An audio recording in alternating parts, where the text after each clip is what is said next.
Tuhan Yesus. Terima kasih Tuhan, kami mengucap syukur untuk setiap kami yang sudah Tuhan antarkan sampai tempat ini dengan selamat. Kami berdoa untuk saudara-saudara kami yang belum sampai di tempat ini Tuhan.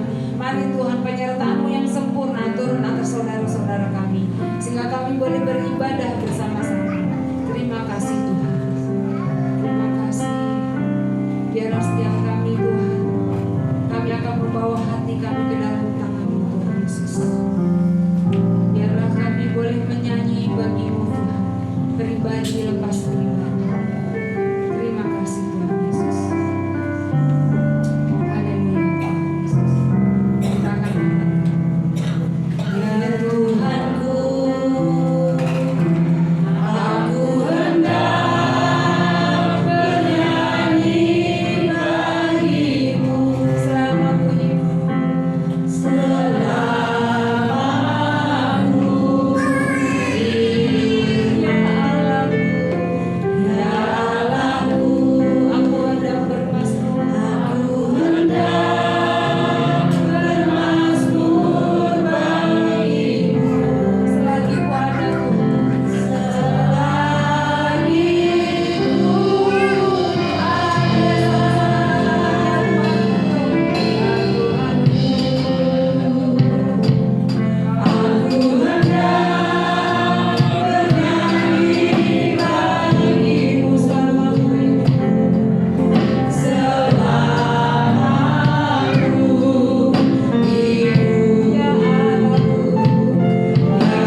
Biarlah Tuhan yang berdaulat atas hidup kita.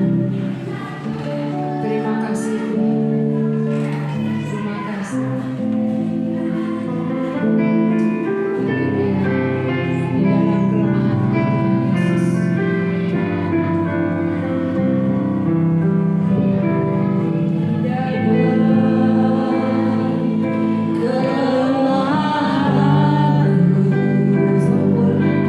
Sempurna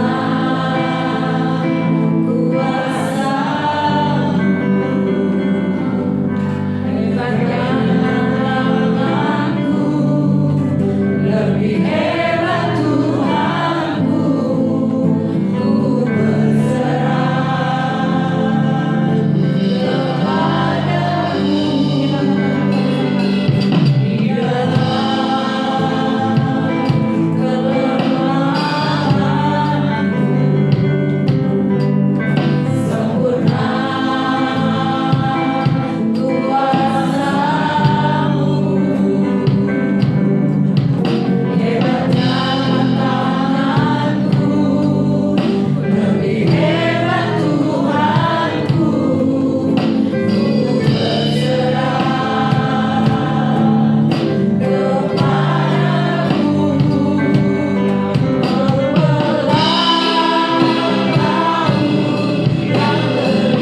mujizat terjadi.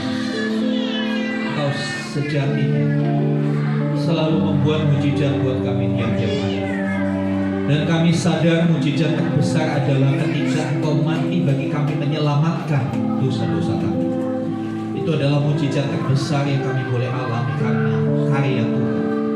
Terima kasih untuk apa yang sudah Tuhan kerjakan dalam hidup kami.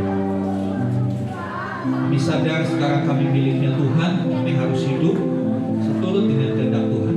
Sebab itu kami perlu belajar dari firman-Mu yang adalah pedoman, yang adalah petunjuk bagaimana kami harus menjalani kehidupan kami hari demi hari.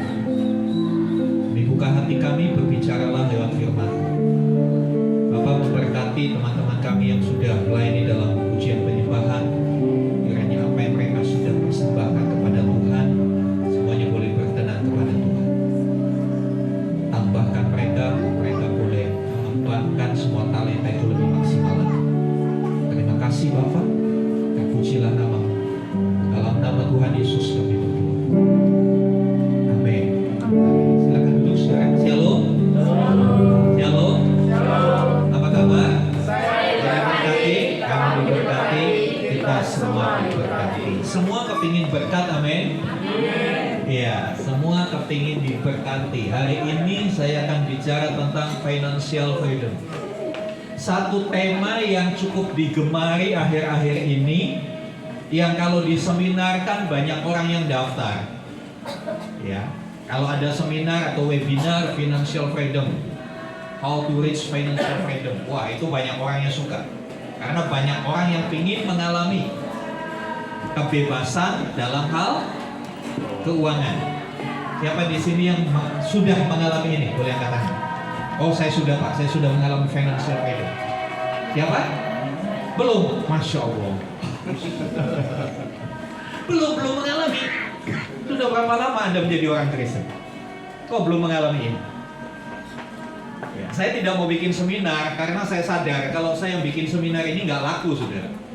Karena orang pembicara dalam seminar financial freedom itu harus pakai jas yang mahal, ya kan? Harus pakai jam Rolex. Ya, harus kelihatan kayak sultan gitu ya. Tapi itu saya hanya menyampaikan firman Tuhan tentang financial freedom. Ya, next. Terus next. Iya, apa sih pandangan orang tentang financial freedom? Apa pandangan orang pada umumnya? Yuk kita lihat. Iya, ini. Ya kan? Orang berpikir financial freedom itu orang yang kaya raya. Sudah kaya raya? Saya belum kaya raya Pak, tapi saya sudah kayak gini. Iya, berlimpah uang dan harta lainnya. Ya. Harta itu kan bukan hanya berupa uang, tapi deposito juga harta, ya kan? Tanah di mana-mana juga harta, ya kan? Tumpukan logam mulia, emas itu juga harta. Ya, atau orang yang dapat julukan sultan atau crazy rich. Ini julukan ini belakangan ini seringkali muncul ya di media-media sosial. Wah, ini crazy rich ya. Saudara yang dikasih Tuhan, ini pandangan umum. Pandangan orang berpikir bahwa financial freedom itu ketika saya sudah kaya raya, ketika saya sudah dapat julukan crazy rich atau dapat julukan sultan. Iya. Sultannya KSB, siapa nih sultannya KSB? Sultannya GRI. Oke, next. Orang juga berpikir financial freedom itu orang yang sudah mengalami seperti ini. Paman Gober.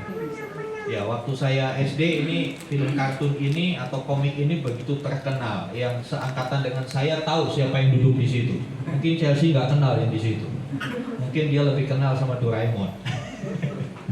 Iya. Paman Gober, nggak usah bekerja karena hartanya sudah banyak. Banyak orang yang menghendaki, aduh capek, udah lelah bekerja. Orang pingin bercita-cita, saya mau nanti kalau tua saya kayak begini, tidur di tumpukan duit. Ya. Itu pandangan orang.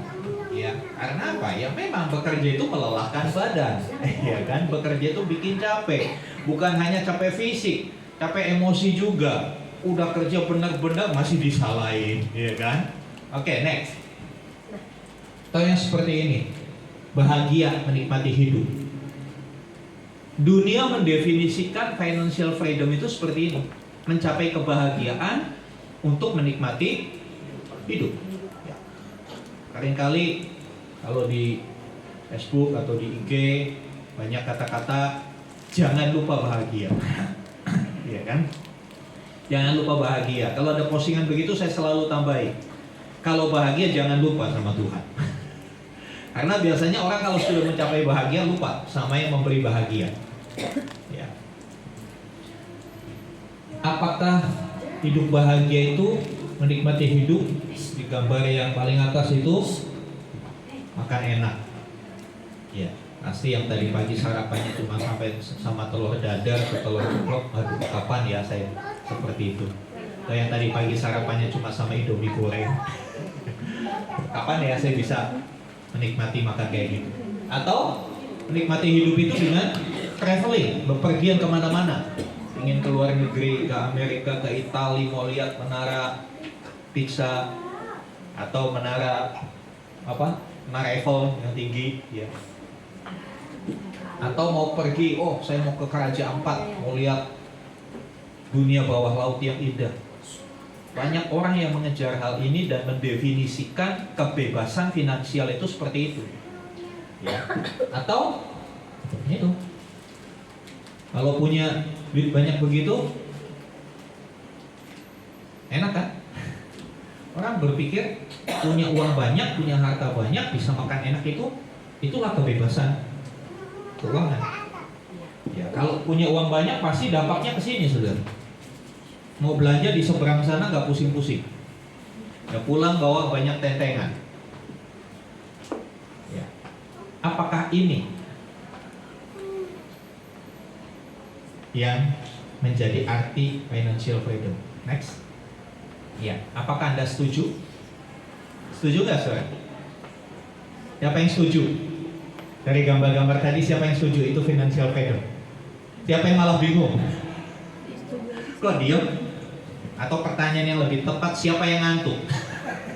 Kalau ditanya nggak jawab, ya pertanyaannya bingung atau ngantuk, kan begitu, saudara? Oke, saudara. Iya. Sekarang kita mau lihat apa kata Alkitab tentang financial freedom. Kita tahu hukum tertinggi dalam hidup kita orang percaya adalah Alkitab. Setuju? Setuju? Hukum tertinggi adalah Alkitab. Setuju? Kalau setuju kok nggak dibaca? Kalau setuju kok nggak dilakukan? Nah, kadang-kala kita kan cuma ya seperti yang duduk di gedung dewan sana, cuma pinter ngomong.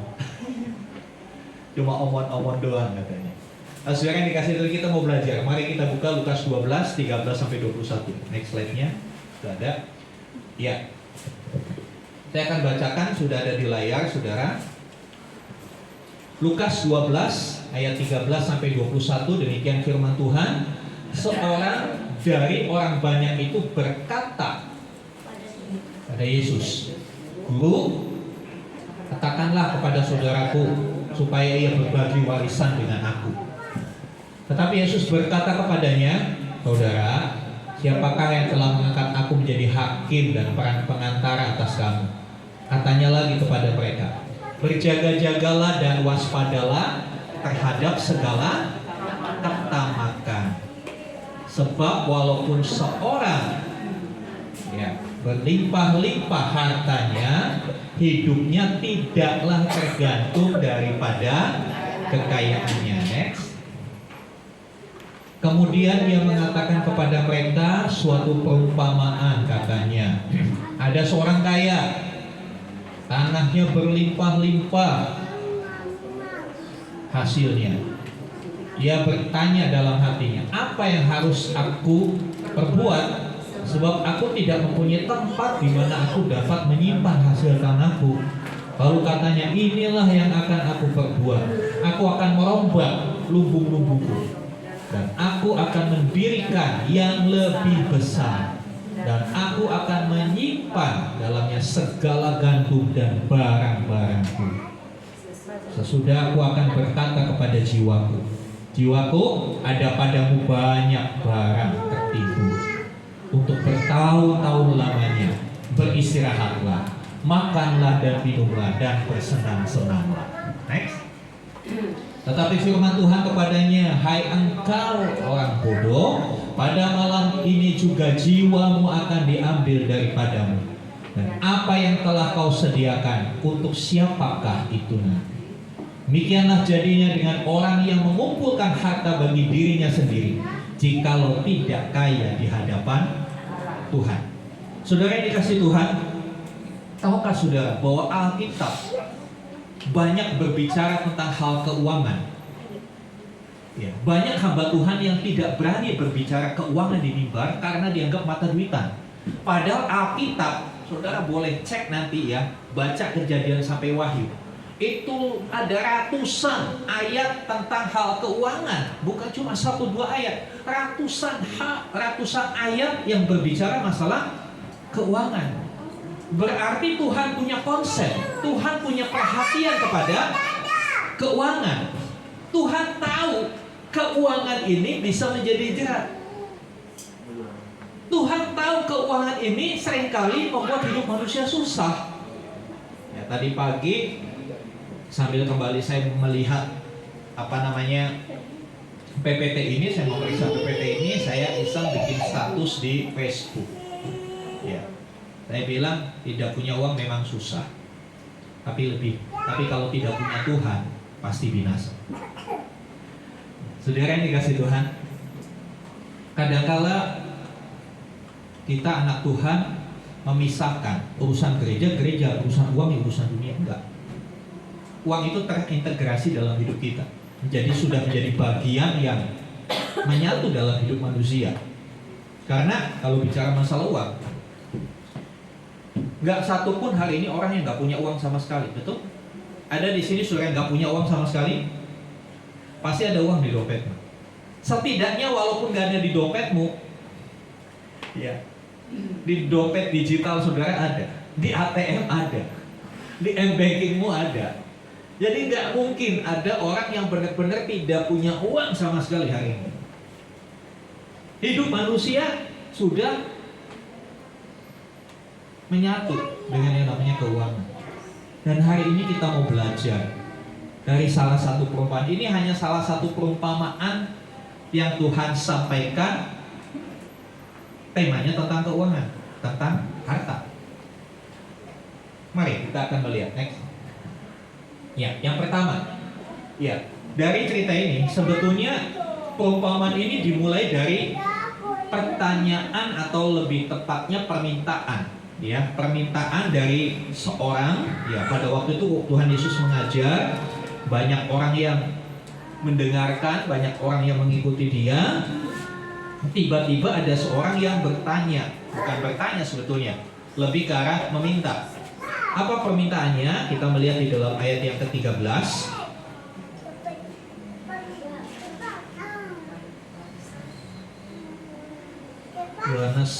Lukas 12 ayat 13. Di sana dikatakan, seorang dari orang banyak itu berkata kepada Yesus, "Guru, katakanlah kepada saudaraku supaya ia berbagi warisan dengan aku." Tuhan Yesus lagi bicara, lagi ngajar tentang kerajaan surga, ya. Tuhan Yesus lagi ngajar tentang Roh Kudus. Kalau saudara membaca ayat 1 sampai ayat yang ke-12, ya, itu inti pengajaran tentang kerajaan surga. Tapi tiba-tiba ada orang yang berkata, "Guru, tolonglah kasih tahu tuh saudaraku, pengen berbagi warisan dengan aku." Rupanya si orang ini punya masalah urusan warisan. Warisan kan harta. Kalau warisannya utang nggak mungkin dia minta berbagi, betul nggak? Ya kan, kalau orang tuanya mewariskan hutang 1 M, dia nggak akan mungkin minta berbagi. Pasti itu harta dan pasti itu jumlahnya cukup besar. Kalau warisannya cuma 1 juta, nggak mungkin dia minta berbagi. Pasti ini sejumlah yang cukup signifikan sehingga dia merasa, kok saudaraku nggak berbagi? Ya.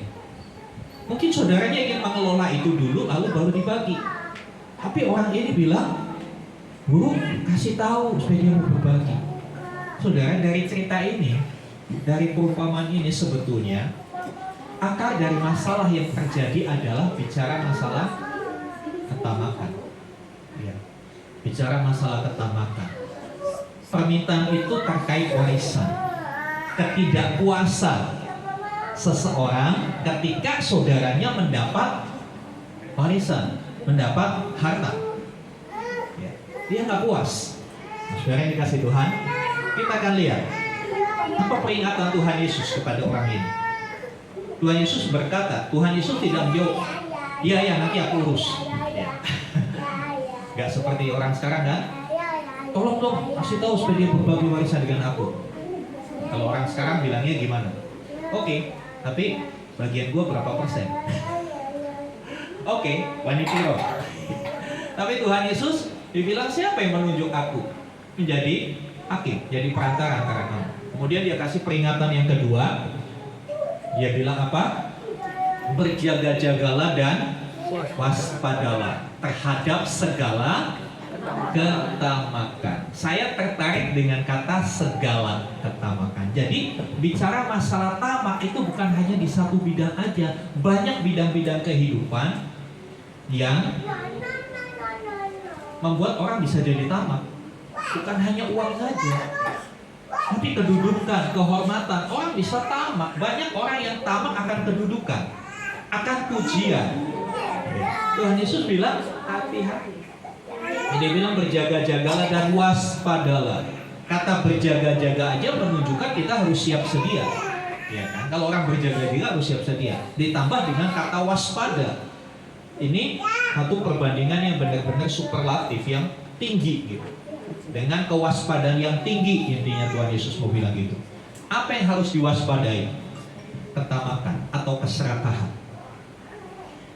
Keserakahan ini yang membuat kita berkonflik dengan saudara kandung. Keserakahan juga yang membuat banyak manusia melupakan aturan-aturan yang seharusnya. Korupsi itu sumbernya apa sih? Ketamakan. Oh, dia udah kaya. Coba perhatikan, yang korupsi itu kan sudah kaya sebetulnya, betul nggak? Ya, kan? Kalau pemulung kan nggak mungkin korupsi. Korupsi apa? Yang kaya justru korupsi. Kita kan aneh ya.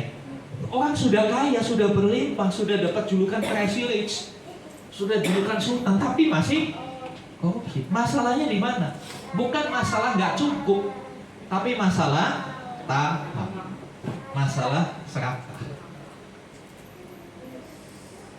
Yang pertama, Tuhan kasih warning masalah ketamakan, harus diwaspadai. Kepada kita juga Tuhan kasih warning ini untuk bisa mengerti financial freedom. Pertama-tama kita harus ngerti dulu.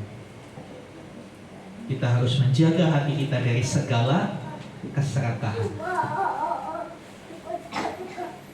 Mungkin kita bilang, saya mah nggak serakah. Ya itu kan hak saya. Betul nggak? Kadang-kadang kan kita bicaranya gitu. Saya sih nggak serakah, tapi itu kan. Kalau ada sesuatu pakai kata tapi, ya itu hanya pembenaran diri sendiri saja, saudara. Ya. Kenapa kamu korupsi? Iya, saya korupsi. Tapi kan semua juga korupsi. Ya. Jadi kata tapi itu seringkali membuat hanya sebagai satu pembenaran diri sendiri saja. Kenapa kamu terlambat? Saya udah siap dari jam 6. Saya udah siap. Tapi siapnya di tempat tidur, nggak melangkah. Tapi biasanya tapi itu menyalahkan orang lain. Saya nggak lakukan, tapi yang lain lakukan. Ya, menyalahkan orang lain. Saya nggak terlambat, udah datang di angkot, tapi dia itu lelet banget. Menyalahkan orang lain. Saudara yang dikasih Tuhan, hati-hati dengan segala ketamakan. Kualitas hidup bukan ditentukan dari banyaknya harta. Amin. Kualitas hidup tidak ditentukan dari banyaknya harta. Buktinya apa? Ya itu tadi. Yang korupsi itu yang hartanya banyak. Ya. Yang korupsi itu yang hartanya banyak. Yang menipu itu kadang-kala justru yang posisinya itu terhormat. Jadi saudara yang dikasih Tuhan, Tuhan Yesus mengingatkan kita, hati-hati dengan segala ketamakan. Karena apa? Karena kualitas hidup tidak ditentukan oleh banyaknya harta yang kita punya. Next. Ya. Kita melanjutkan di dalam ayat yang ke 16 sampai 19 setelah Tuhan Yesus memberikan warning tentang jangan serakah, jaga hati dari ketamakan. Tuhan kasih perumpamaan. Kenapa sih Tuhan Yesus kalau ngajar selalu pakai perumpamaan? Ya, supaya lebih bisa dimengerti, supaya tidak hanya berteori tapi ada aplikasinya, ada penerapannya. Dalam perumpamaan itu dikatakan ada orang kaya yang bodoh. Kenapa dikatakan orang kaya yang bodoh? Ya, biasanya kan orang bisa kaya karena pintar, betul nggak saudara? Betul nggak? Orang kaya kan biasanya pintar. Pintar apa? Pintar bodohi orang. Nggak semua orang kaya begitu. Ya. Tapi ini ada orang kaya tapi bodoh. Nah, kenapa dia bodoh? Dia sibuk menimbun harta. Coba perhatikan apa yang dia katakan.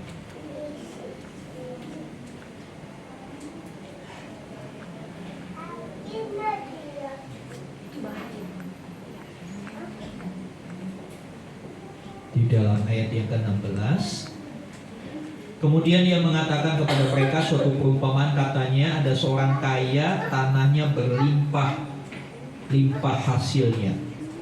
Ya, bukan tokonya ya, karena zaman itu orang Israel umumnya itu petani. Jadi kekayaan mereka selalu dikaitkan dengan hasil panen yang melimpah atau ternak yang banyak. Pada zaman itu orang ini dikategorikan crazy rich. Crazy rich, dia orang yang kaya, dia sultan. Kenapa? Tanahnya menghasilkan dan hasilnya berlimpah-limpah. Ayat 17, dia berkata dalam hatinya, apa yang harus aku perbuat? Aku tidak mempunyai tempat di mana aku dapat menyimpan hasil tanah. Dia bingung, gudang-gudangnya udah penuh. Kemudian dia bilang, ini yang akan aku lakukan. Aku akan rombak lumbung-lumbungku dan aku akan mendirikan yang lebih besar, dan aku akan menyimpan di dalamnya segala gandum dan barang-barangku. Saudara yang dikasih Tuhan, kenapa orang kaya ini dikatakan bodoh? Karena hidupnya hanya disibukkan untuk mengumpulkan harta dunia, untuk menimbun harta dunia. Dikumpulkan semua, gudangnya kurang gede, digedein lagi. Bukankah ini yang diajarkan oleh banyak seminar-seminar motivasi di dunia? Kamu bisa lebih, go to next level. Ayo tingkatkan pendapatanmu dengan berinvestasi. Maka kamu akan menikmati kebebasan keuangan. Maka kamu akan duduk diam di rumah. Uangnya akan mencari uang buat kamu. Uangmu akan bekerja untuk kamu. Itu kan yang sering kali kita dengar di media-media sosial seperti itu, di seminar-seminar bisnis. Selalu yang ditekankan adalah bagaimana caranya kita menimbun sebanyak mungkin harta. Sudah punya puluhan juta, pengen ratusan juta. Sudah punya ratusan juta, didorong untuk bisa memiliki miliaran. Sudah punya miliaran, didorong untuk memiliki ratusan miliar, bahkan triliunan. Sudah punya triliunan, didorong lagi untuk lebih daripada itu.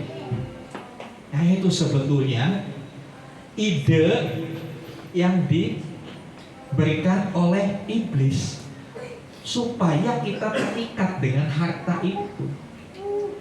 Didorong untuk lebih. Ayo kamu bisa, ayo pakai uangmu, investasikan ke ini, investasikan ke itu. Untuk apa? Supaya kamu lalu disentil sisi kemanusiaannya, supaya anak cucumu gak susah. Betul gak saya? Omongannya kan selalu begitu. Supaya anak cucumu gak susah kalau kamu ninggalin banyak harta. Faktanya di dunia, orang kaya yang meninggal, anak bersaudara berebut harta. Orang tuanya kaya raya, begitu orang tuanya meninggal, ya seperti orang ini dia tanya rebutan harta sama saudaranya. Bahkan ada yang bunuh-bunuhan. Saudara yang dikasih Tuhan, jelas bahwa jumlah kekayaan bukan menjadi penentu kualitas hidup seseorang. Bukan juga menjadi penentu kebahagiaan seseorang. Ya. Saya pernah dengar cerita satu teman seorang dokter, dia dokter pribadi salah satu konglomerat di Indonesia. Dia cerita sama saya, ternyata jadi orang kaya itu gak enak loh Pak Wajib. Loh maksudnya gimana loh? Gak enak? Iya gak enak. Gak kemana-mana dibawa tas duit loh isinya. Bukan apa obat. Lo obat-obatannya satu tas. Di mobil ada satu tas obat, di kantor ada satu tas obat, di rumahnya ada satu tas obat. Dia punya jet pribadi, di jet pribadi pun ada satu tas obat di pesawat pribadinya. Dia dihantui ketakutan, takut sakit. Karena kalau udah sakit dia nggak bisa menikmati semuanya. Saya pernah diajak sama dia, ditunjukin ini loh obatnya. Jadi obatnya itu setiap 3 bulan sekali diperiksa, mana yang expired itu dibuangin. Saya bilang ini nominalnya satu tas berapa? Dia kurang lebih 30 juta. Mana-mana bawa obat 30 juta. Aku sakit. Baru bersin sedikit sudah panik dia. Pergi ke lab semuanya. Apakah itu definisi dari bahagia? Justru yang saya lihat pemulung itu lebih santai. Gak peduli yang dimakan itu kotor apa, lep-lep aja, buktinya gak diare. Buktinya kepanasan, kehujanan gak apa-apa. Waktu COVID mereka lebih kuat. Rumah saya gak begitu jauh dengan TPA Bantar Gebang. Ya. Di TPA Bantar Gebang gak ada yang kena COVID. Yang meninggal kena COVID gak ada. Yang ada apa saudara? Yang ada virus coronanya mati ketika masuk ke menginfeksi orang yang tinggal di situ. Aduh bau banget nih orang, gua gak tahan mati. Saudara ini kan. Jadi kekayaan seseorang bukan jaminan kebahagiaan. Ya. Orang ini terlalu sibuk menimbun harta, bangun lebih gede, bangun lebih gede. Saudara yang dikasih Tuhan. Kemudian dia berkata begini, tenanglah, makanlah, minumlah, bersenang-senanglah. Bukankah kalimat ini yang dituju, yang menjadi tujuan hidup banyak orang? Dan tanpa sadar kita mendoktrin anak kita untuk mengalami ini. Contohnya apa? Nah, belajar yang rajin. Supaya apa anak belajar rajin? Supaya dapat ranking. Kalau dapat ranking, kenapa? Ya supaya nanti bisa pilih sekolah yang bagus, sekolah unggulan ke negeri favorit. Nah, kalau sudah masuk negeri favorit terus apa? Ya supaya nanti kamu bisa kuliah di tempat yang bagus, di UIK, di UGM. Karena nilaimu bagus dari sekolah yang bagus. Dapat universitas bagus, suruh belajar lagi, belajar kamu kuliah benar-benar supaya apa? Supaya kamu lulus dengan cum laude. Nanti kalau cum laude kamu dapat pekerjaan yang bagus. Kalau dapat pekerjaan yang bagus apa? UUD kan? Supaya gajimu gede.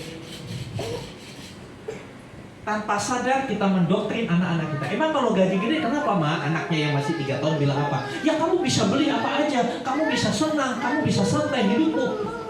Mau apa-apa tinggal suruh orang, karena pembantu bisa gaji pembantu banyak. Bukankah ini filosofinya yang ditanamkan kepada anak-anak kita? Bertobat nih para orang tua kalau kamu hanya ngajarkan hal itu. Sekali lagi saya katakan, bertobat orang tua kalau kamu hanya ngajarkan tujuan hidup hanya untuk ini. Kamu sedang menyesatkan anak-anakmu. Saudara yang dikasih Tuhan, mentalitas dunia itu cari aman di balik harta.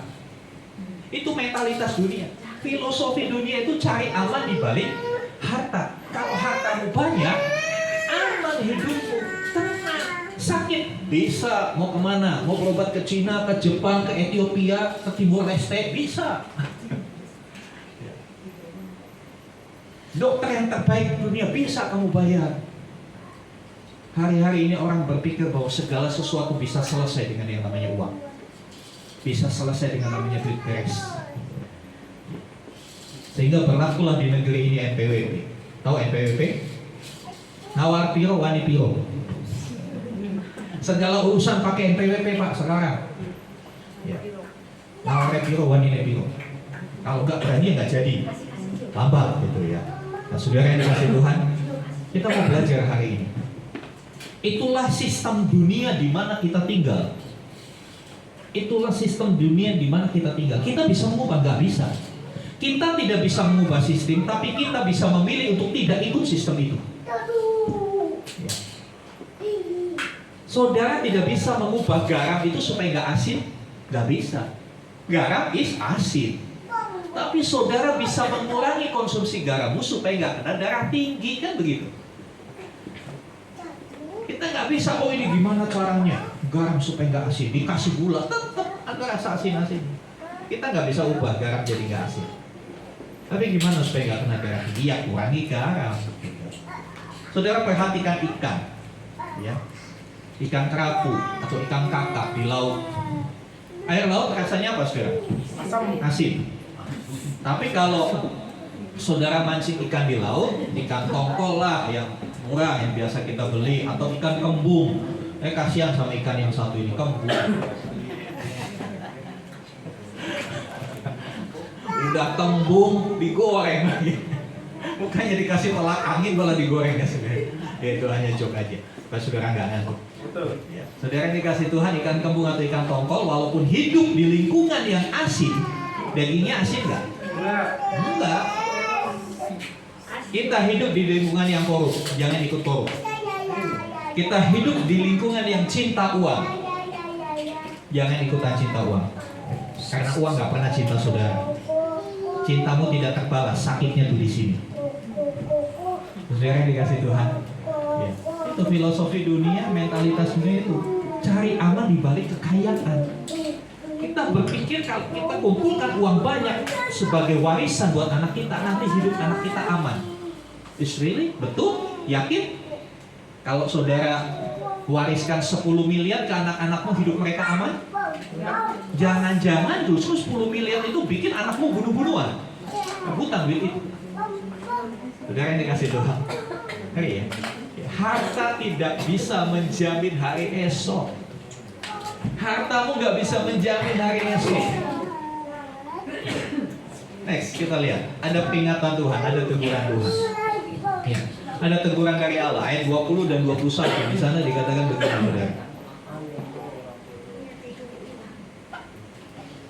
Setelah orang kaya itu bilang, beristirahatlah, makanlah, minumlah, bersenang-senanglah.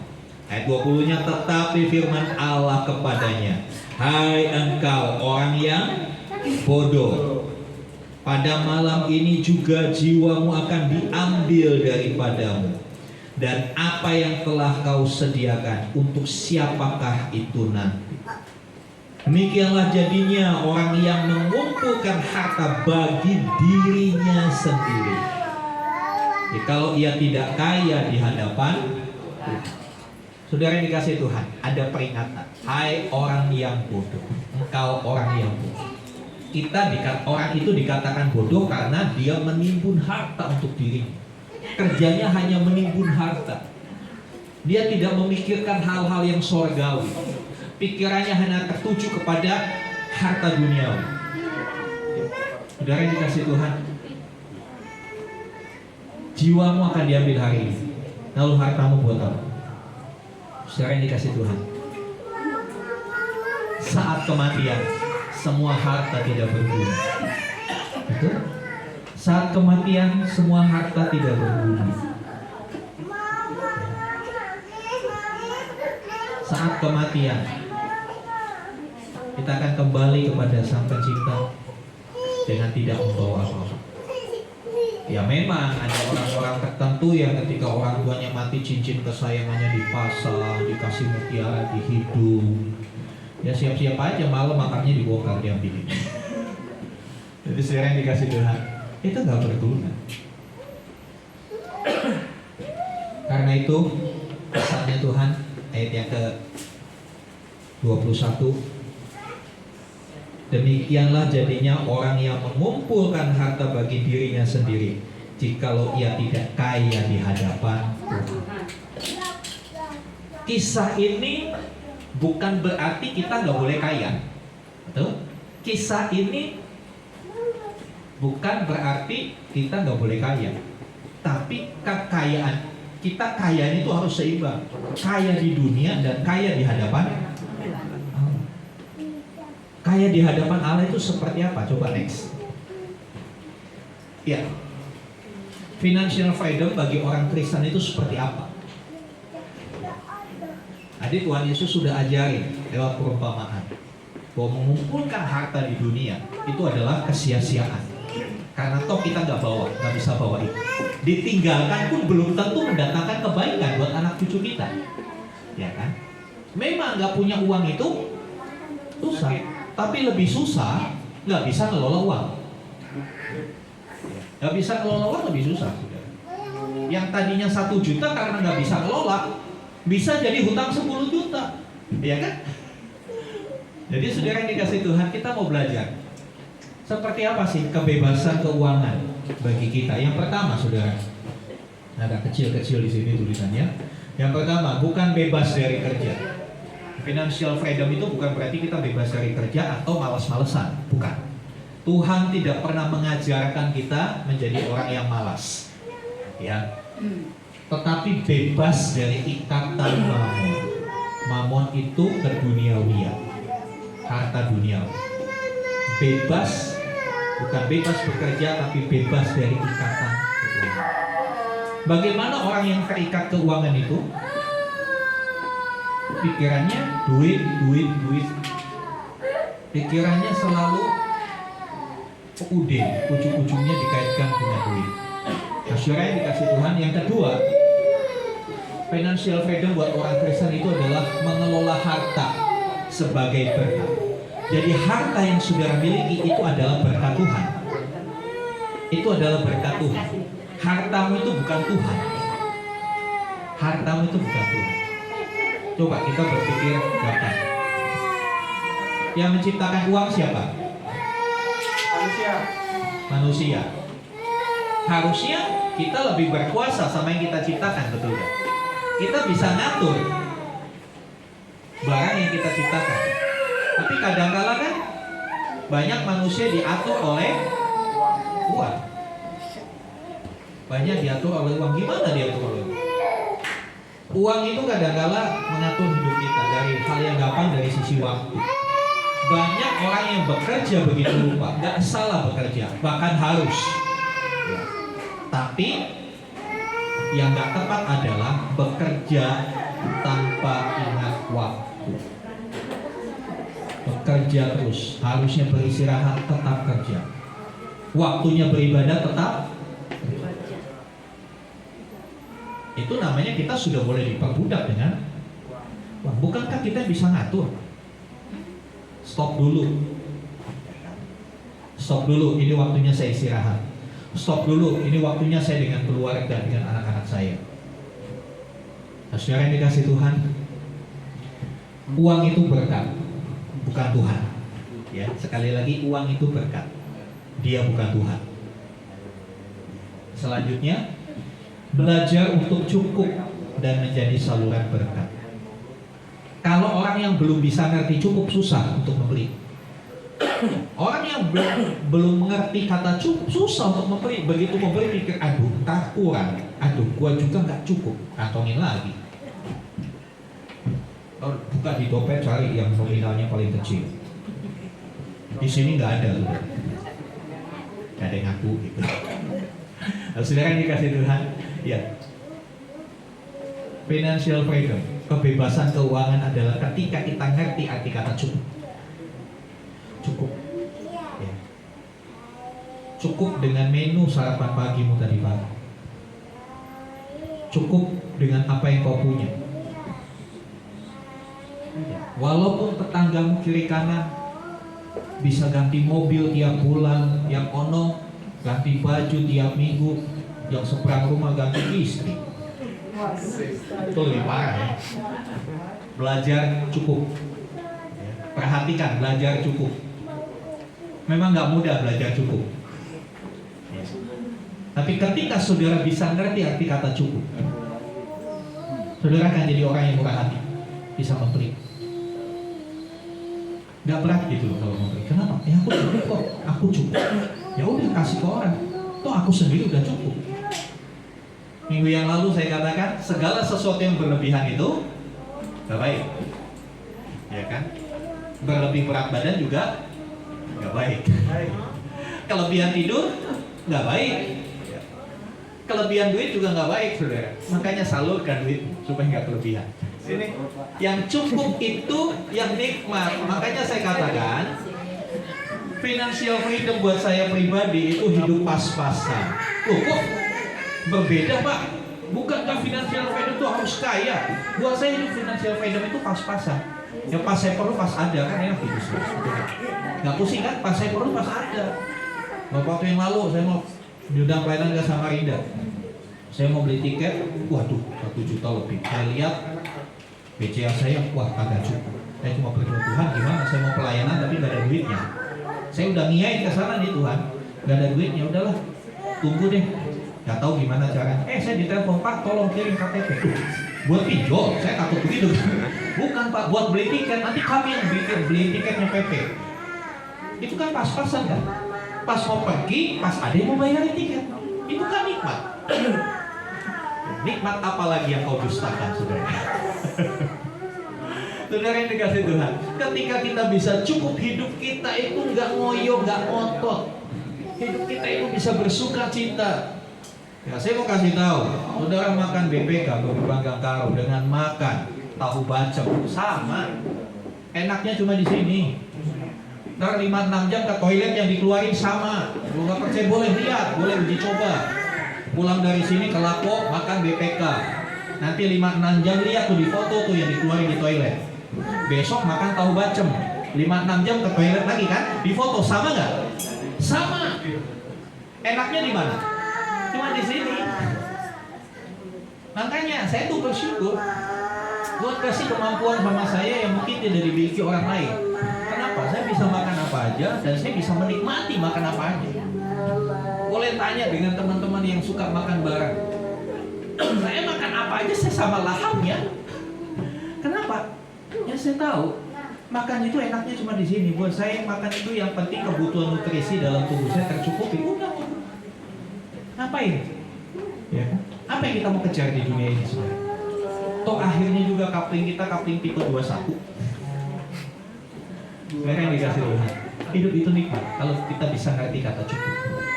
Kalau sudah ngerti cukup, baru sisanya diberikan.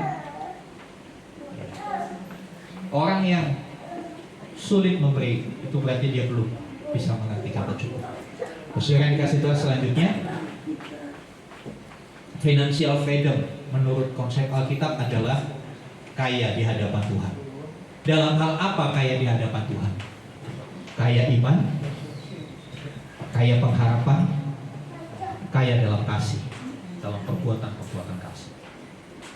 Saudara yang dikasih Tuhan, ketika kita bisa kaya di hadapan Tuhan, itu tidak tergantung berapa nominal yang ada di ATM saudara, berapa lembar sertifikat tanah yang saudara punya, berapa banyak buku BPKB mobil motor yang saudara miliki. Kaya di hadapan Tuhan tidak tergantung dengan itu semua. Karena sesungguhnya itu semua tidak kita bawa ketika kita menghadap Tuhan. Tapi kalau kita kaya di hadapan Tuhan, kaya iman, kaya kasih, kaya pengharapan, ketika kita menghadap Tuhan, Tuhan akan berkata, engkau hambaku yang baik dan setia, masuklah dalam kebahagiaan Tuhan. Tuhan gak tanya loh saudara. Nanti di pintu gerbang sorga, ya, yang di scanner itu imanmu, yang di scanner itu perbuatan kasihmu. Akun BCA saudara, akun Mandiri, akun BRI saudara nggak di scanner, nggak ditanya jumlah saldo terakhirmu waktu kamu mati berapa, nggak ditanya. Itu ditinggal buat yang di dunia. Ditinggal pun kadang-kadang nggak jadi berkat, jadi bahan pertikaian buat anak-anak kita. Makanya saudara, ayo kita mau jadi anak-anak Tuhan yang bijak. Next. Ya. Untuk direnungkan dua pertanyaan ini. Apakah aku kaya hanya di dunia atau juga kaya di hadapan Tuhan? Apa yang kita timbul? Ya. Apakah aku bekerja ya untuk harta yang fana atau untuk harta yang kekal? Biarlah ini menjadi perenungan bagi kita semua sebelum kita masuk dalam perjamuan kudus. Apakah aku ini kaya hanya di dunia, atau kaya di hadapan Tuhan juga? Jangan sampai saudara di dunia nggak kaya, di hadapan Tuhan juga nggak kaya. Ya. Tapi yang ideal adalah kita kaya dulu di hadapan Tuhan. Kekayaan dunia itu bonus. Yang utama kaya dulu di hadapan Tuhan. Tadi kaya dalam Tuhan apa? Iman, kasih, pengharapan. Apakah 3 hal ini kita punya?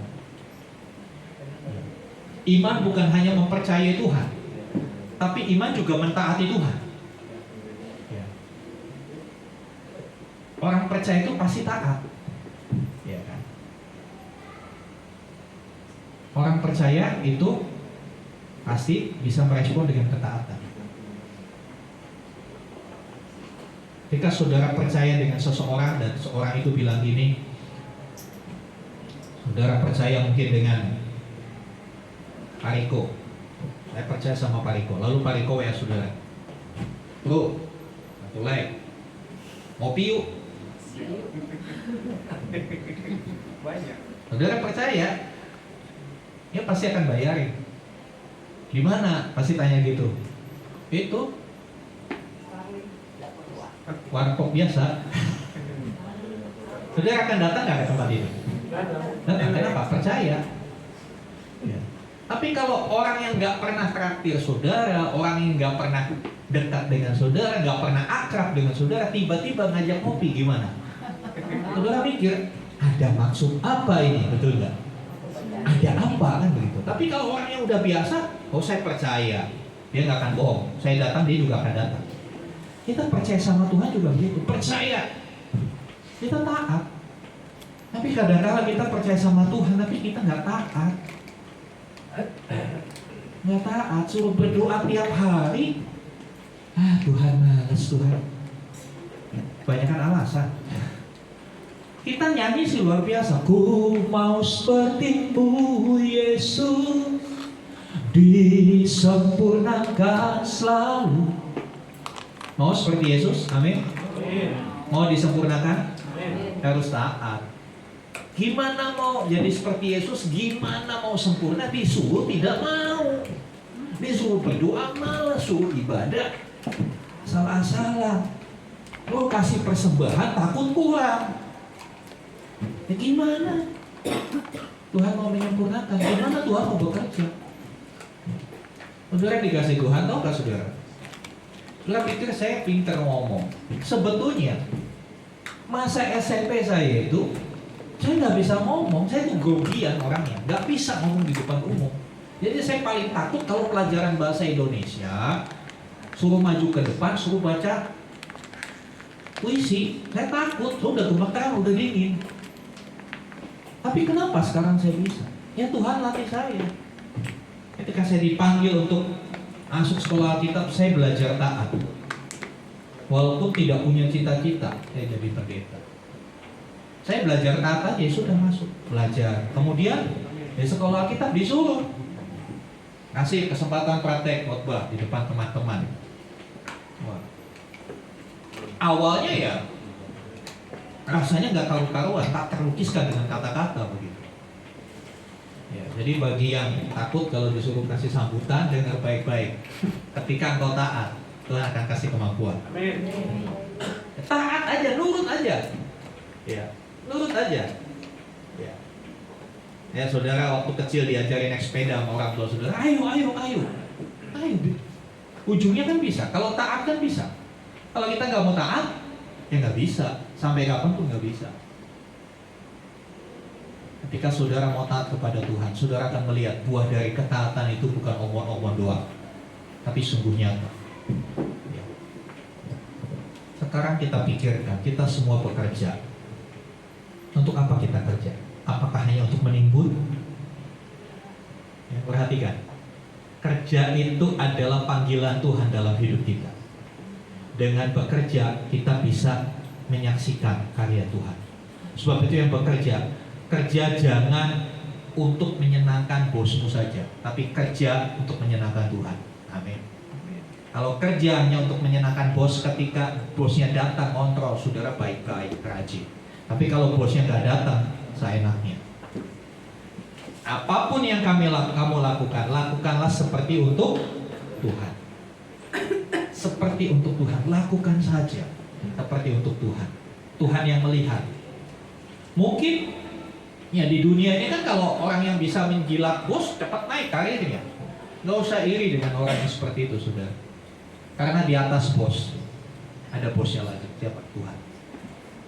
Tuhan yang bisa mengintervensi keputusan bos kamu yang di dunia. Amin. Dengar baik-baik yang bekerja. Tuhan bisa mengintervensi keputusan bos kamu yang di dunia. Kalau dia berlaku tidak adil, jangan berontak, gak usah demo. Serahkan sama Tuhan. Tuhan bisa mengintervensi. Tuhan bisa buat sesuatu yang tidak pernah kita pikirkan.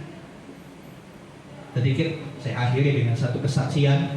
Ketika di sekolah Alkitab kan ada pelayanan weekend. Mahasiswa harus pelayanan weekend. Saya semester 2 di weekend kan ke tempat lain. Semester pertama saya di weekend kan di kampus untuk membantu pelayanan di kampus. Semester 2 karena di kampus ada gereja juga. Semester 2 saya weekend dari Semarang, saya weekend ke Bandungan, kurang lebih 40 kilo, 1,5 jam. Saya ke sana membawa surat tugas dari kampus.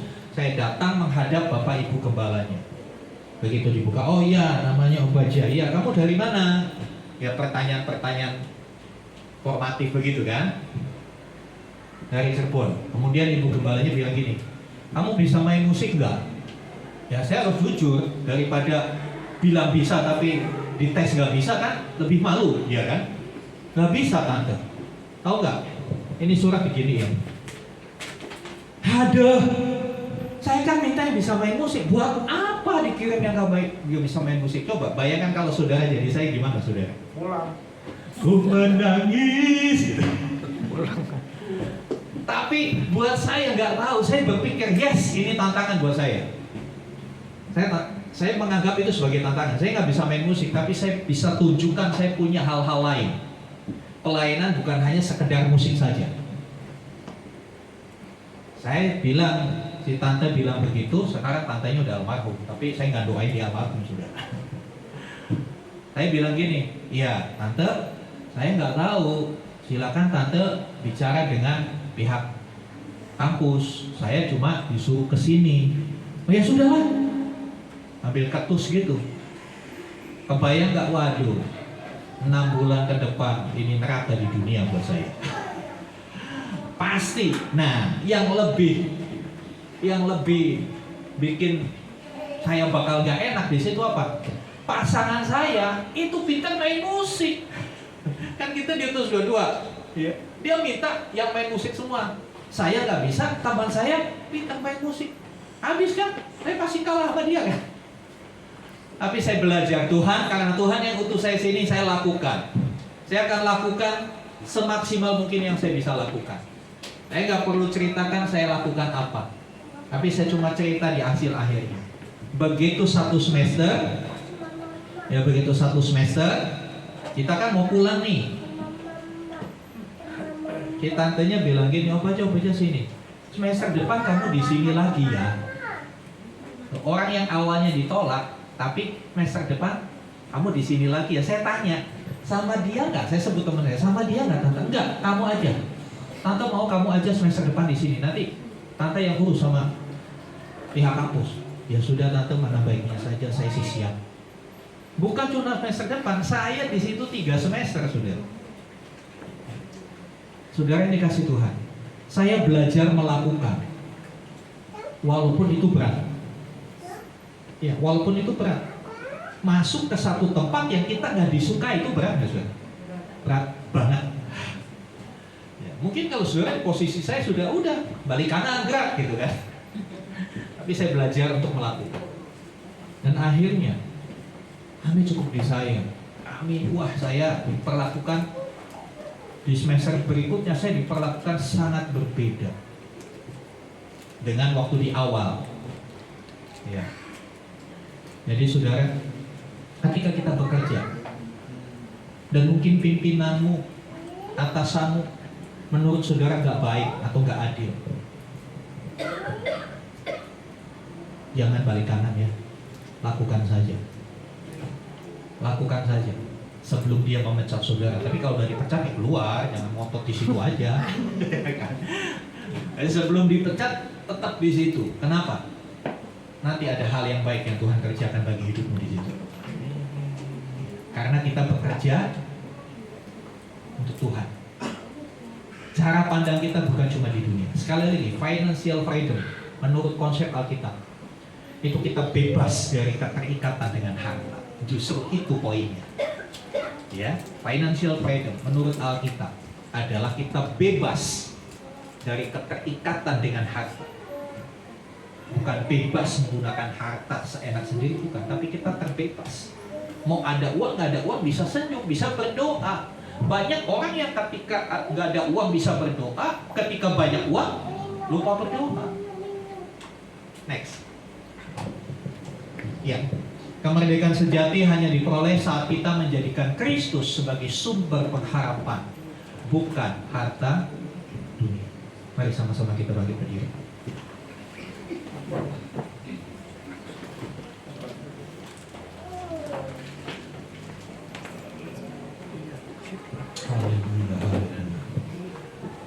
Mungkin kondisi keuanganmu hari-hari ini sedang tidak baik-baik saja. Mau kasih tahu, jangan galau, jangan cemas. Hidupmu tidak tergantung dari berapa banyak uang yang kamu punya,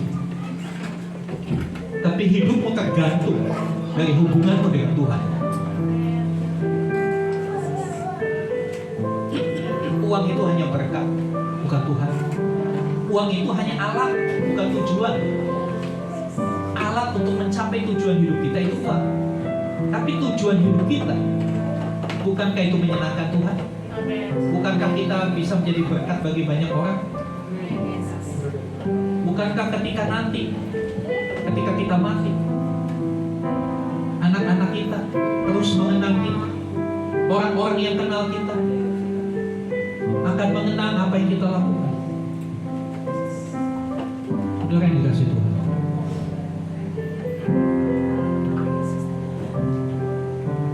jangan jadikan uang tujuan hidup.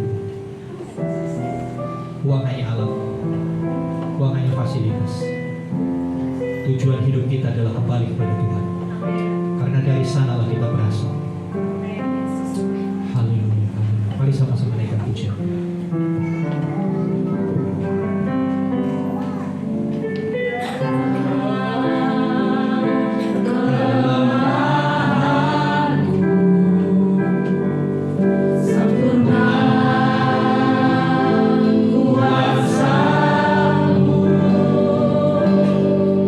Hebatnya langkah-langkahmu,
laut Tebrau itu bisa dibelah oleh kuasa Tuhan.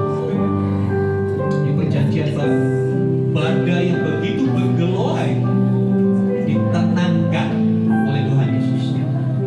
Tuhan yang sama itulah yang saudara dan saya sembah hari ini. Dia bisa menentukan badai di hidup. Dia bisa membuka jalan buat setiap kebutuhan-kebutuhan dalam hidup. Hanya masalahnya bagaimana, apakah kita fokus kepada harta dunia atau kita fokus kepada Tuhan. Kebebasan keuangan bukan bicara soal berapa banyak rupiah yang kita sudah kumpulkan, tapi kebebasan keuangan justru berbicara berapa banyak uang yang sudah kita persembahkan kepada Tuhan. Bagaimana hidup kita tidak tergantung, tidak terikat dengan keuangan itu. Memang kita perlu uang, tapi bukan uang tujuan hidup kita. Mari kembali dengan pujian ini sambil persiapkan hati masuk dalam perjamuan kudus di dalam kelemahan.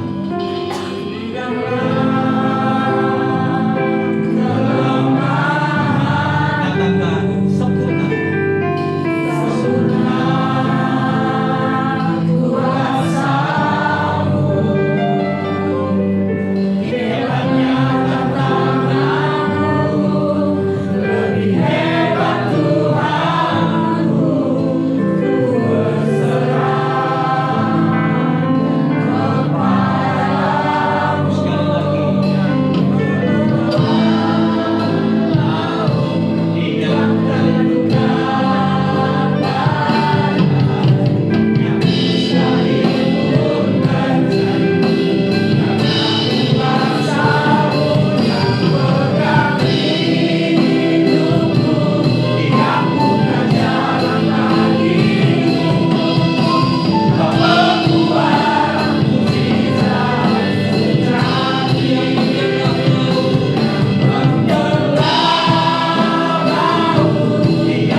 Konsep-konsep yang keliru tentang keuangan. Belum kita masuk perjamuan kudus, mari tanyakan dua pertanyaan ini di dalam hatimu. Apakah aku sudah kaya di hadapan Allah? Apa yang hari ini aku kumpulkan? Apakah kita hanya mengumpulkan harta untuk di dunia ini? Atau kita mulai mengumpulkan harta yang kekal? Apa harta yang kekal itu? Iman. Apa harta yang kekal itu? Kasih. Apa yang harta yang kekal itu? Harapan. Segala yang terjadi di dunia itu hanya akibat dari yang terjadi di dalam kekekalan.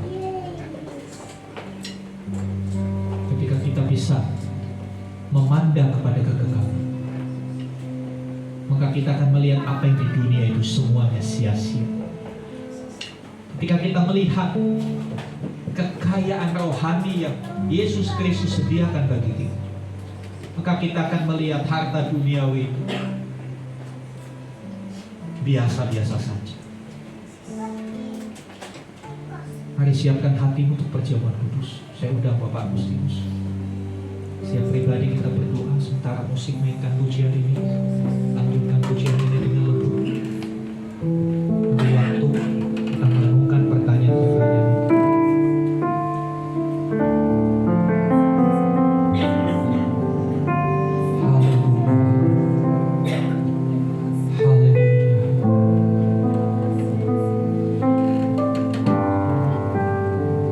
masih terikat dengan harta-harta.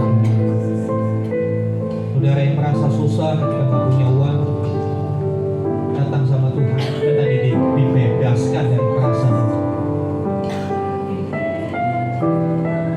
Saudara yang cemas ketika saldomu mulai menipis, datang kepada Tuhan, minta Tuhan membebaskan dirimu dari ikatan mamon.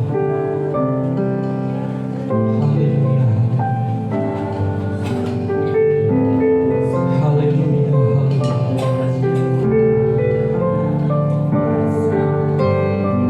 Kembali kami menghadap perjamuan kudus-Mu ya Tuhan.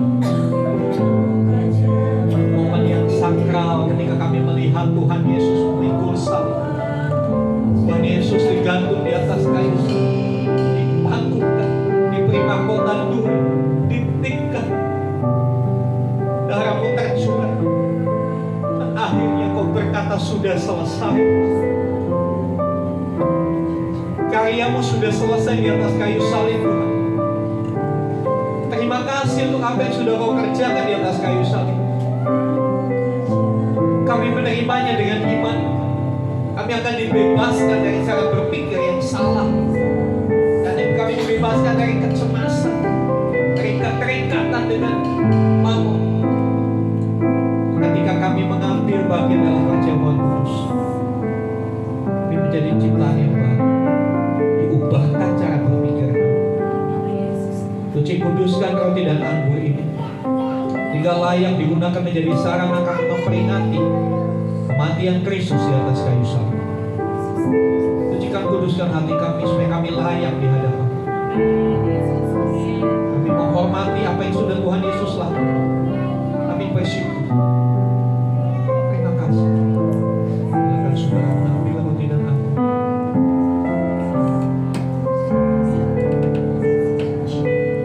Katakan yang membelah, yang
adalah bagi setiap kita yang mengaku percaya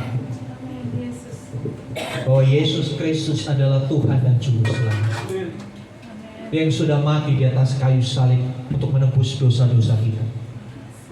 Dia juga telah bangkit, naik ke sorga, Dan pada saatnya dia akan datang kembali menjemput kita, membawa kita masuk tempat yang telah dia sediakan bagi kita.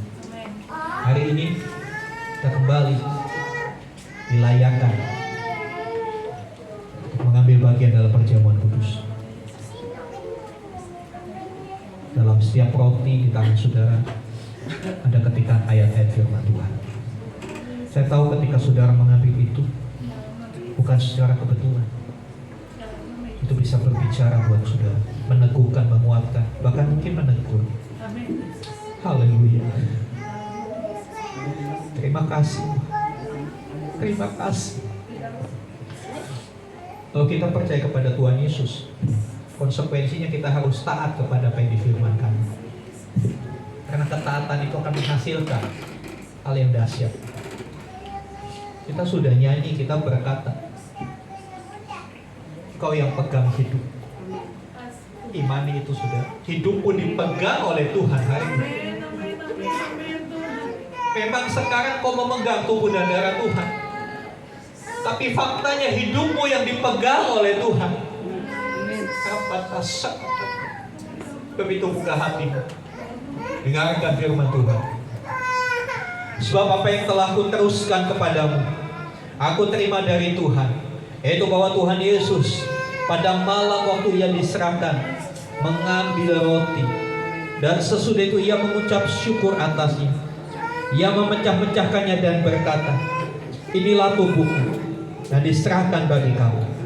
Perbuatlah ini menjadi peringatan akan aku. Bukankah roti yang ditakan adalah persekutuan dengan tubuh Kristus? Amin. Kita makan bersama-sama di dalam nama Tuhan Yesus Kristus. Haleluya.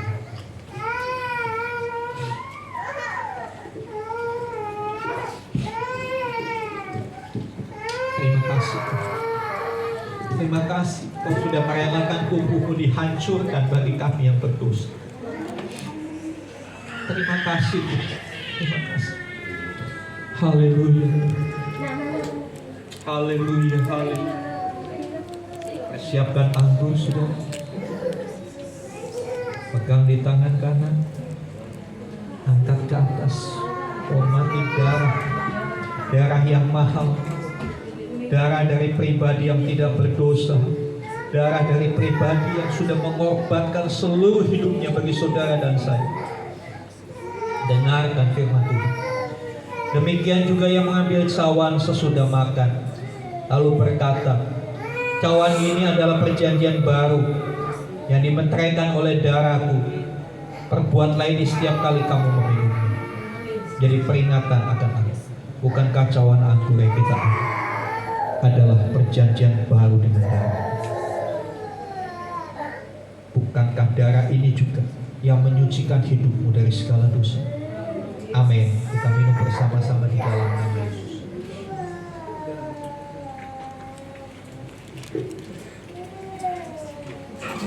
Haleluya. Yang membelah laut, yang terbuka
Kami bersyukur Tuhan buat kebenaran firman-Mu pada pagi hari ini Tuhan Yesus.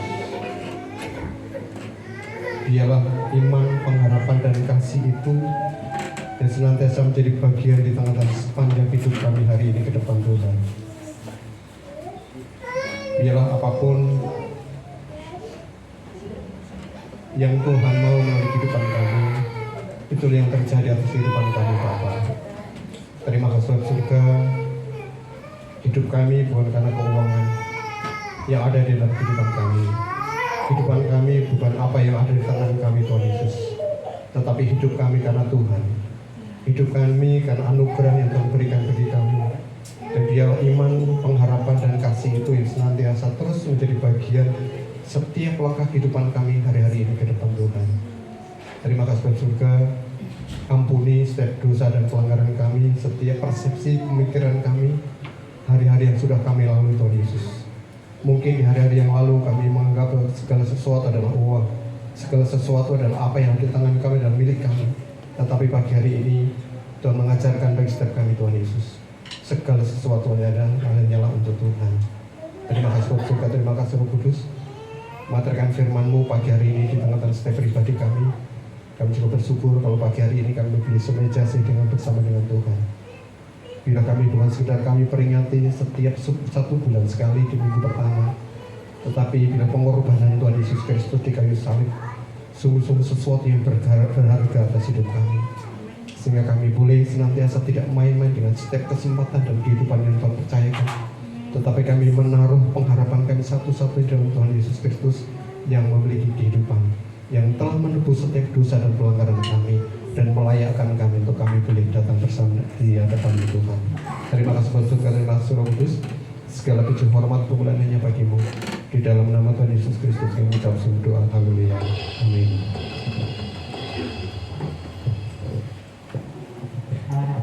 Terima kasih Bapa, terima kasih Tuhan Yesus, terima kasih Roh Kudus. Kami bersyukur pada saat ini Tuhan, kami masih bisa bertemu Tuhan hari ini. Kami sudah memuji memuliakan nama-Mu Tuhan. Biarlah Engkau disenangkan Tuhan, biarlah Engkau dimuliakan. Terima kasih Bapa buat firman-Mu hari ini. Kami sangat sungguh diberkati Tuhan. Biarlah kami tidak mencintai mamon Tuhan. Biarlah kami Tuhan kaya di hadapan-Mu. Biarlah kami punya iman, kasih, dan pengharapan.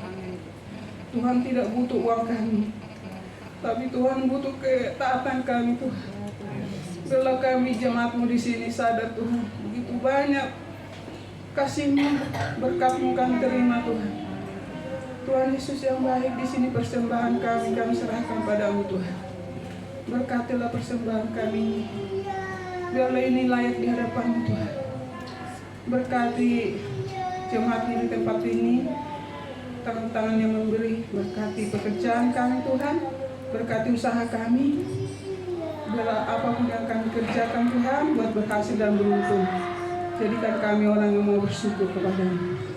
Terpujilah nama-Mu Tuhan, dalam nama Tuhan Yesus kami ucap syukur. Amin. Terima kasih untuk Bu Dorta atas pelayanannya. Tuhan memberkati. Baik Bapak Ibu Saudara, kita akan Bapak yang baik, Bapak yang kekal. Kami bangga mempunyai Allah seperti-Mu Tuhan. Kami bangga Tuhan, Engkau Allah yang kami sembah, Allah yang membebaskan kami dari dosa Tuhan, Allah yang mengerti akan kebutuhan kami.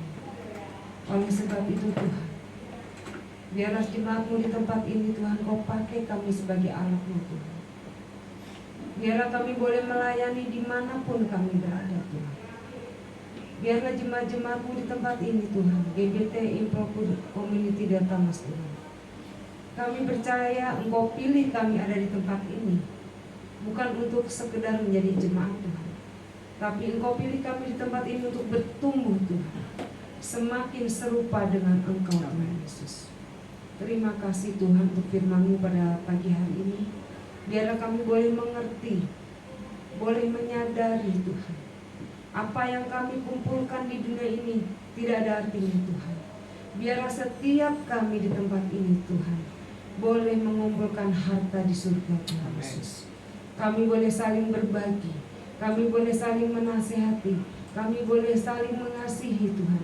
Kami boleh saling sharing satu dengan yang lain karena kami adalah keluarga. Terima kasih Tuhan, Kau memberkati gereja kami, memberkati kerinduan kami Tuhan memiliki gereja sendiri Tuhan. Tuhan, Engkau Allah yang sanggup membukakan jalan Tuhan, bahwa kami gereja ini akan mempunyai tempat sendiri untuk beribadah dan tidak mengontrak Tuhan. Terima kasih Tuhan, Kau memberkati jemaat-Mu di tempat ini Tuhan, karena kami percaya Engkau mengasihi jemaat di tempat ini. Mengucap syukur untuk lingkungan di mana kami beribadah Tuhan. Berkati tetangga kami kanan kiri belakang RT RW di tempat ini Tuhan. Biarlah Tuhan Kau memberkati mereka, memberkati pekerjaan, memberkati keluarga mereka. Terima kasih Tuhan untuk bangsa dan negara kami yang kami kasihi. Karena kami percaya Tuhan, kami berada di bangsa kami Indonesia. Bukan kebetulan, tapi Engkau memilih kami ada di bangsa ini untuk menjadi pendoa bagi bangsa kami, untuk mensupport bangsa Indonesia ini. Biarlah bangsa Indonesia penuh kemuliaan-Mu Tuhan. Indonesia bagi nama-Mu. Memberkati Bapak Prabowo sebagai pimpinan tertinggi presiden kami Tuhan. Berikan hikmat marifat daripada-Mu Tuhan atas pengambilan keputusan-keputusan Tuhan. Berkati kementerian DPRD, DPA Tuhan Yesus. Engkau juga memberkati semua TNI, kepolisian, Angkatan Darat, Angkatan Udara, keamanan di bangsa dan negara kami Tuhan. Terima kasih Tuhan, Kau memberkati bangsa Indonesia yang makmur Tuhan, bangsa Indonesia yang saling peduli Tuhan. Terima kasih, kami mengucap syukur Tuhan untuk apa yang Kau berikan di bangsa kami. Engkau ampuni segala dosa dan kesalahan dari pemimpin kami bangsa kami Tuhan, juga kami sebagai warga Indonesia. Biarlah Tuhan setiap kami boleh mendoakan bangsa kami Tuhan. Terima kasih Tuhan Yesus. Kami berdoa Tuhan untuk saudara-saudara kami yang saat ini belum bisa beribadah. Kami percaya Tuhan Engkau lawat mereka sehingga minggu depan mereka boleh beribadah kembali. Terima kasih Tuhan, terima kasih Roh Kudus Engkau juga menyembuhkan setiap saudara-saudara kami yang dalam keadaan sakit. Dan kami berdoa Tuhan Yesus untuk saudara-saudara kami, Bapak Willy Tuhan yang tidak datang juga Engkau berkati Tuhan. Terima kasih Bapak, kami akan pulang, biarlah Tuhan Kau lindungi kami di perjalanan, jauhkan dari mara bahaya, tibakan kami sampai rumah dengan selamat, karena Engkau menyertai setiap perjalanan kami. Sebelum kami pulang Tuhan, kami rindu menerima berkat melalui hamba-Mu. Haleluya. Terima kasih Tuhan, Engkau sungguh pembuat mujizat sejati. Kami tahu pulang dari tempat ini kami akan mengalami pertolongan-Mu, kami akan mengalami mujizat itu nyata dalam hidup kami.